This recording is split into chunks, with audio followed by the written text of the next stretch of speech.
Hello everyone, it is Shay in Silver Lake, Oregon. It is February 23rd.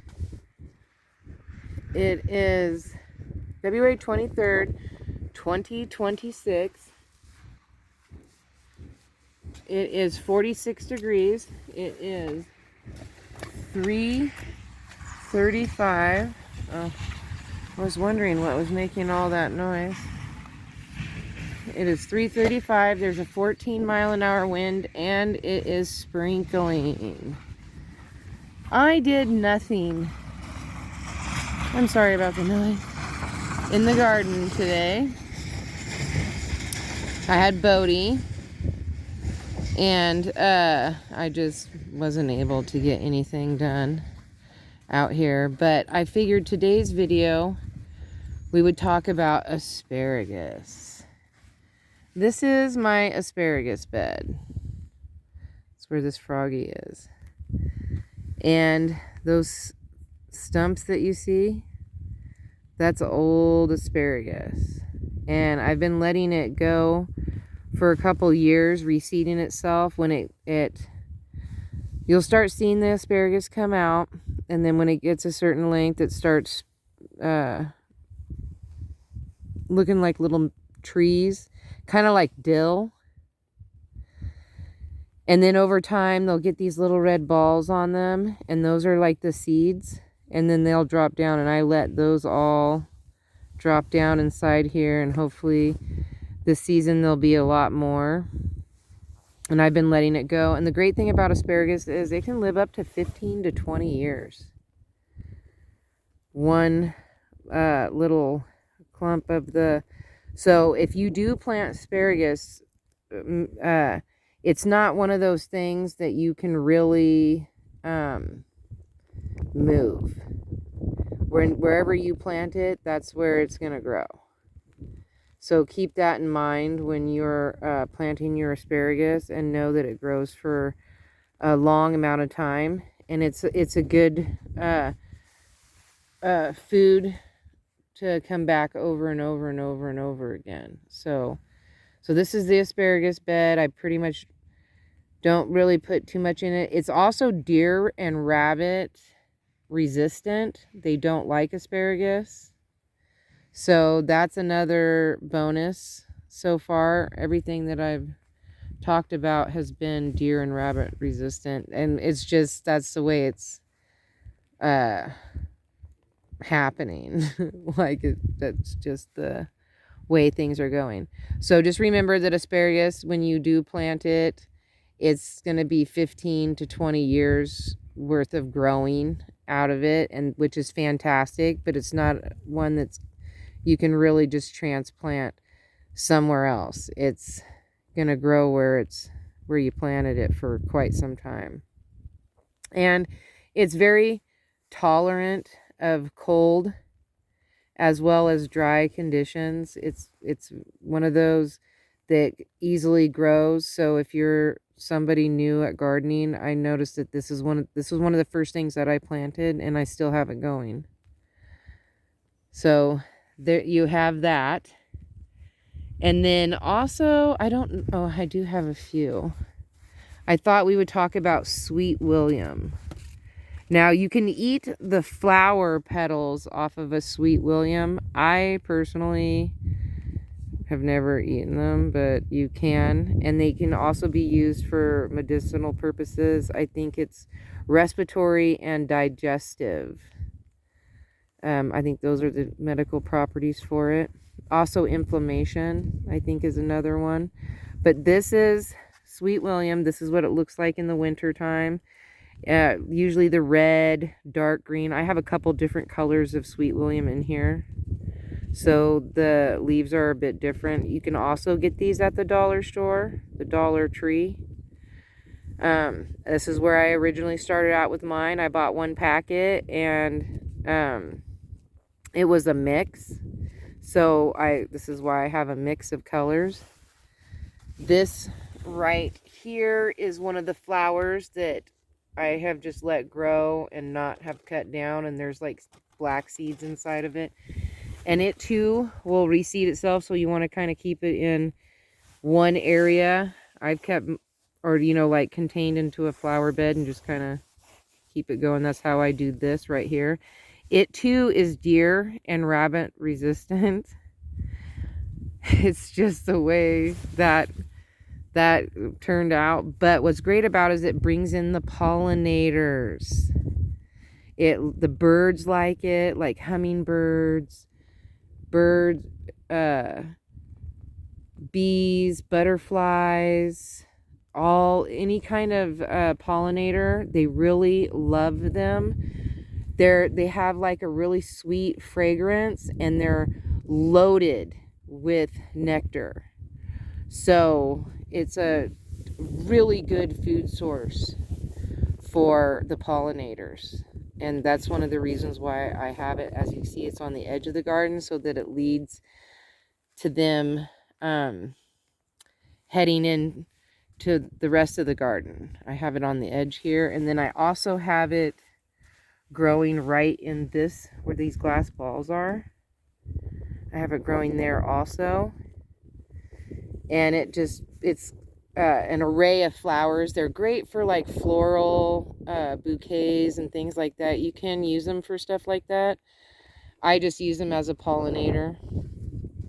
I haven't picked up anything because it's been so windy, so I've left that down.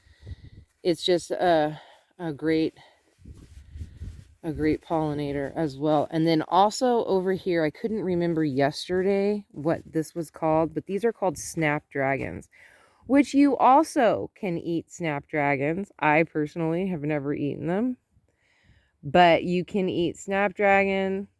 You can also use them for medicinal purposes, and I think it's digestion, again, inflammatory and respiratory. I don't know, there were some other ones. I just like to grow up. They are kind of a little bit hard to grow. See that one over there, but I can't walk through there because my umbrella is too big. Let's see, I have an umbrella with me. I can't walk through right there. Have to go around. These ones are yellow snapdragons. I also got these at the Dollar General, and I actually struggled with trying to get them to... Oh, there's some Sweet William in here also, that greenery. And this is a pollination bed. Oh, and there's some Sweet William back here too. They do spread, and there's some Sweet William over there in that corner. They do spread a little bit, so you got to kind of keep your eye on them. I grew them originally back here underneath this apple tree, but they did not take. They grew for 1 year, came back a little bit the second year, and they're just completely gone now. So there's some Sweet William down there. But yeah, the Sweet William will spread, as you can see. They will pop up all over the place. So you do have to kind of contain those as well. But again, they're great pollinators. You can eat them if you have to. I just pull them out where I don't want them when I come along. I would rather pull those out than weeds. Because at least if I dig that up, a clump of that up, I can give that away. Where you can't really dig up a weed and give that to a neighbor. That would be kind of, you know, not nice. Okay, so sorry I haven't done anything in the garden to do any changes. But the weather's just not been in my favor. And it really only sprinkled just mostly sprinkled today. But tomorrow it's supposed to rain a whole lot. Ooh, I don't know if you guys can zoom in. But way over there, the sun on the tip of that mountain where it's like dusted with snow is so pretty. It's amazing how you can just look up and look around and see something that's just like, whoa, that's so cool. Like a cloud will be shaped all in a certain way and you're just like, whoa, look, that looks like Snoopy. I am not kidding you. When I was a kid, I saw a cloud that looked like Snoopy sleeping on top of his doghouse. Not kidding. It was crazy. And like, I'll still remember it to this day. Like, it was a interesting, you know. Alrighty. So today, oh, and these are carnations back here. Carnations are not really useful for anything. They're highly toxic. They're just for pretty, and they smell really good. And then this is my lavender, which can be used for all types of stuff. I'm trying to make it stand up more instead of it leaning. And it's supposed to be deer and rabbit resistant, but last year something chomped on mine. I don't know if it was a deer or if it was a rabbit, but this year, if I notice the tops missing of it, I'll know for sure that it's a deer because it will be taller. And if it's more of a lower chomping, then I'll know that it's a rabbit. But something got it last year. But then also my sedum, S-E-D-U-M, sedum, I think it's called sedum.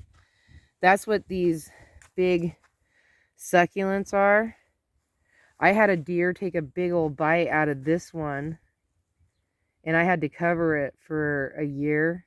And they're supposed to not like those either. So some stuff is resistant, some stuff isn't. That's just how it goes. Oh, and with the asparagus, a couple things. You don't want to plant garlic or onion next to your asparagus. They're not very good companion plants.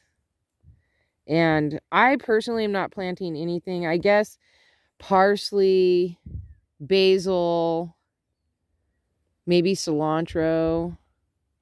Like some of those might be some good companion plants for your asparagus. But if you get like any kind of, I've never had any problems and any bugs, anything like that on mine out here.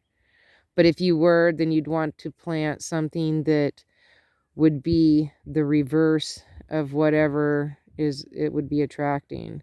But I just plan to do all asparagus in this bed, and then on the end I have a echinacea, and in that corner there I have a mum.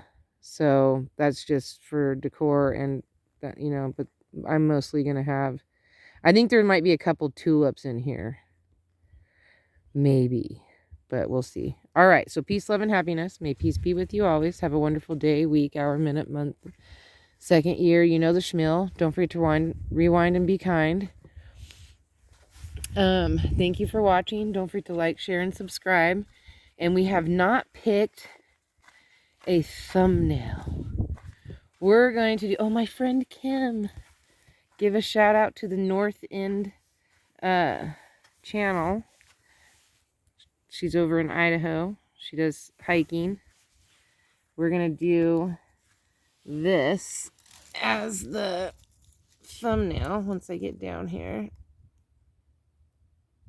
Did I take the picture? There we go. So now we have our thumbnail.